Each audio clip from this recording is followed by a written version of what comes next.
Have you ever wondered what the acclaimed show Friends would be like if everybody was Latino? And the show was called Amigos instead of Friends? And the script was terrible? And nothing was funny? Well, then I have great news for you. Hello everybody, my name is Dylan. Welcome into a new series that I like to call She Did What? Lele Pons is trying to remake Friends. You were supposed to say, She Did What? Right there? Let's try that again. Lele Pons is trying to remake Friends. You're just not gonna do it? You're not gonna... She did what? It's fun to say, not, alright, let's move on. I want to do a fun little exercise today by comparing Lele Pons' pilot to the show it was inspired from, Friends. Which one do you think will be better? The original Friends or Lele Pons' version of Friends?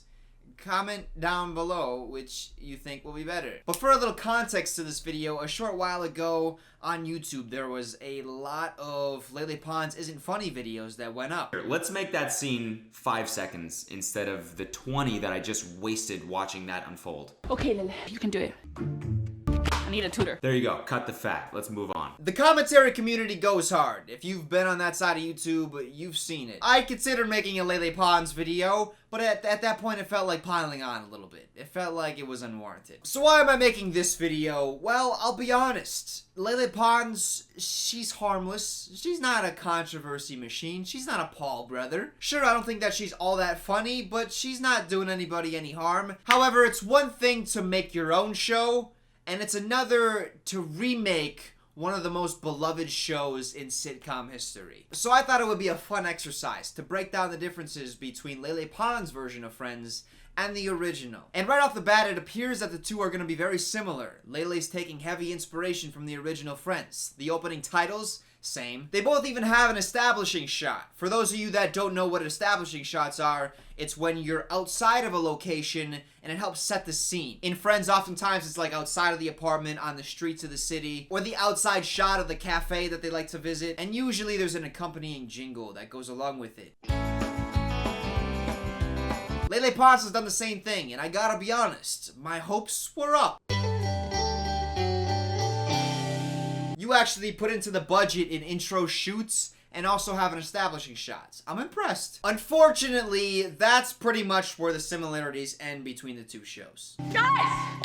You're not gonna believe the day that I had. You know, some people can be so ignorant. But I got the tacos!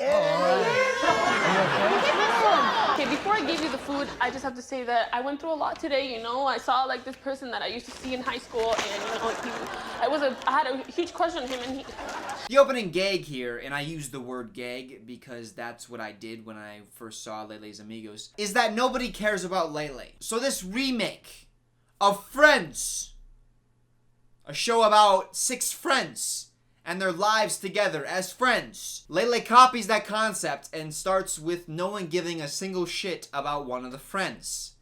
Great start, Lele. She has feelings, guys. Okay, this is what I was looking for. I was looking for someone to care about Lele. I mean, she's one of the friends, right? Someone's got to care about her. I do, and then food's ready! Oh, never mind. Nope, literally everybody hates Lele. I could see their tight bond already.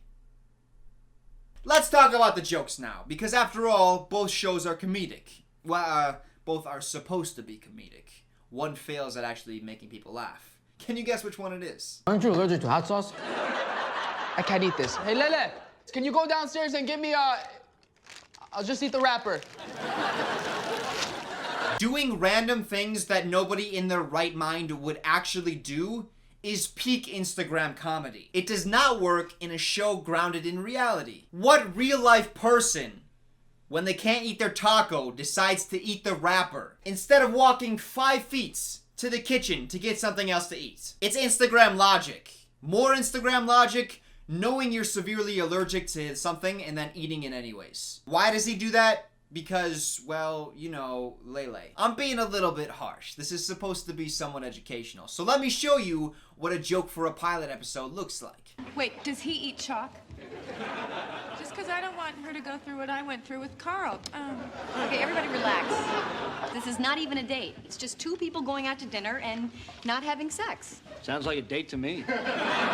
This is great for 2 reasons. One, It doesn't rely on wild and unrealistic events happening for comedy. And also, it does a little bit something that Lele hasn't done in 2 episodes of Amigos. And that's character building. That joke there told us that Phoebe dates weirdos and that Chandler doesn't get laid often.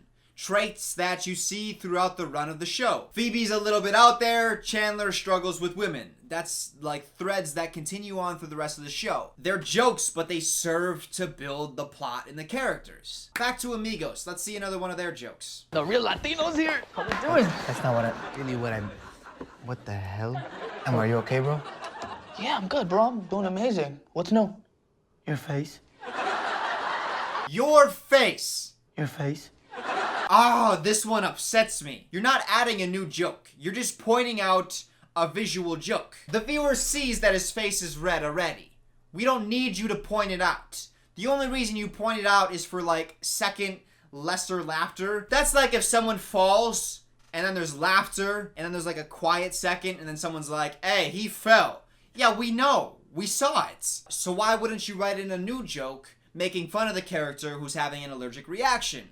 I can tell you why. It has to do with the lead writer on this. What's worse than this is that sometimes Lele doesn't even bother to write a joke into the script. What kind of a Latino is allergic to hot sauce anyway? It's like a Chinese guy being allergic to white rice. I think I got one. No, I got nothing. So instead of writing a joke into the scripts that you've been working on for at the bare minimum weeks, probably months, perhaps years, putting this show together, one of the scripted lines is, I don't have a joke. And then he gets laughs. There's a laugh track that plays after it. No, I got nothing. Dude didn't make a joke. I can tell you why you put the laugh track after that. It's to try to convince people that what he said was funny. But it's not funny. It can't be. Because it's not a joke. It's a guy trying to make a joke, being able to come up with nothing, and you give him laughs for that. Let me play that sequence again with the proper sound effects. What kind of a Latino is allergic to hot sauce anyway? It's like a Chinese guy being allergic to white rice. I think I got one. No, I got nothing.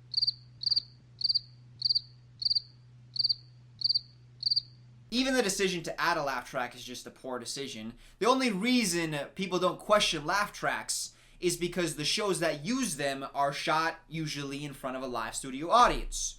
You shot this in someone's apartment. There is no live audience. There is no live laughter.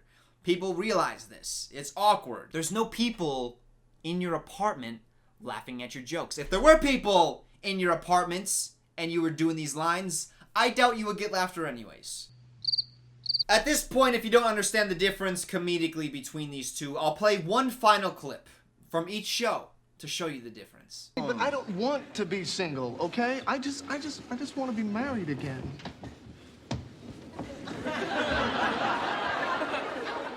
And I just want $1 million.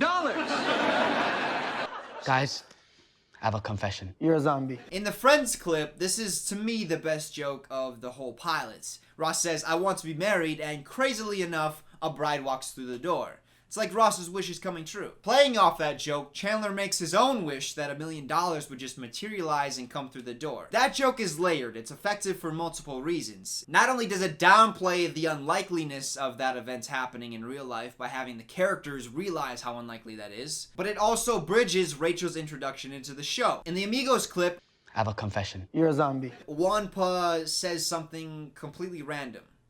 That makes no sense. That's it. That's all I have. There's nothing to break down about the joke. Good comedy, you can see the roots. You can understand why the joke works. Bad comedy, you can't. It's just random events happening randomly. No setup to the joke whatsoever. Just people doing random things that no one would ever really do. I'll just eat the wrapper. Oh, and speaking of that, there's another running bit where the Spanish girl, the girl who only speaks Spanish, yeah, she just pulls things out of her pants. Yo tengo un botella en mis pantalones. That might be funny for an animated show, but it doesn't work here because Friends is a show grounded in reality, and if you're trying to mimic Friends, then you also have to ground your comedy. I really shouldn't be surprised. I guess my hopes got up. I thought maybe Lele was gonna adapt her comedy to a pre-existing property, a beloved show like Friends. But instead, she just took Friends, put that in the title, shot an intro similar to the intro of Friends, and instead of stepping out of her comedic boundary to try something new, something that's similar to the original, she just Lele Ponsified it. It's like Instagram Friends. And no one likes Instagram comedy. People just watch Instagram comedy because it's there. There was a genuinely funny setup in Amigos. The guy that's having an allergic reaction, it's getting progressively worse. And the girl, not knowing what to do, she has no medical training, she starts giving him the Heimlich. That's kind of funny, right? She's just panicking, even though that's not what you do to someone who's having an allergic reaction. There's a setup there for a joke. But does the show use that setup to parlay that into some more comedy? No, it doesn't. Instead, Lele decides to rip a joke from the original Friends, because why come up with your own concepts when you can just steal them? I'll say that the second episode of Amigos is a little bit better, if only because Jonah from David Dobrik's vlogs is in it, and he's wearing fucking merch. This is supposed to be a legit show, and he's wearing some goddamn merch. Jonah, whose real name I believe is Nick, he does physical comedy well, so he does bring a couple of chuckles into this episode. Meet you. How's it going?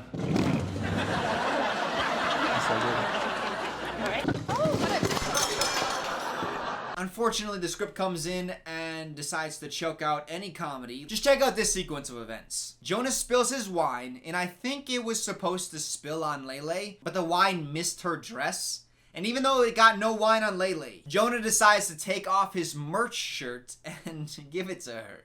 And what does Lele do? Does she A, leave because she doesn't know him, doesn't like him, it's weird and they're in public? Does she B, ask him for David Dobrik's autograph and beg him to get David to help write one of these scripts so that something will be funny? Or C, slap him and storm out? It's a trick question. She puts his merch shirt on. The show is unfortunate because I actually like Rudy's videos. I think he's funny. And I think Wanpa has done some funny stuff as well. And I don't think Lele's a bad actress. She ramps everything up times 10 because she was like trained through Instagram. And that's what Instagram comedy is. It's just ramping things up far beyond reasonable. But I think if she toned it down, I think she could actually be a good actress. And she just came out with a song and music video. Those weren't bad at all. So I don't think Lele all around is terrible. I just think that she's an awful writer. She makes the woman who wrote 50 Shades look like Shakespeare. Her writing just strangles jokes and relies on boob punches and other unrealistic physical comedy, which is not the sign of a good writer. But who knows? Maybe I'm the dumb one, because there are people watching these videos and liking these videos. Where are you? Tell me if you're one of those people.